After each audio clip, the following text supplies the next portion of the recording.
Asmara Barbie Kumalasari dan Saipul Jamil sedang bersemi lantaran keduanya sudah resmi berpacaran.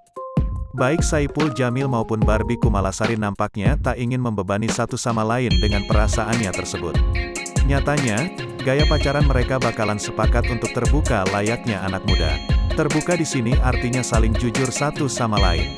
Termasuk jika Saipul Jamil maupun Barbie Kumalasari sama-sama punya simpanan lain.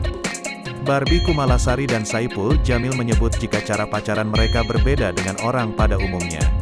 Namun menurut mantan suami Dewi Persik itu, ini malah bagus diterapkan agar menunjukkan keterbukaan sesama pasangan. Selain itu, meski berpacaran Saipul Jamil dan Barbie Kumalasari tetap mengutamakan profesionalisme dalam bekerja.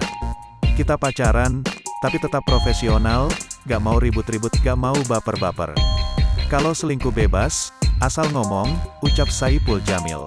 Diungkapkan Saipul Jamil jika cara pacarannya dengan Barbie Kumalasari kini agar bisa menghasilkan uang. Menurut Barbie Kumalasari, jika nantinya mau selingkuh atau bertemu dengan mantan harus terbuka dengan pasangan. Kalau mau selingkuh ngomong, kalau diterapkan ini pasti langgeng. Menurut Saipul Jamil selagi masih pacaran, ia berhak untuk bebas tanpa dilarang-larang. Menurutnya jika terus terang dalam berpacaran, sulit untuk menemukan kebosanan dalam hubungan.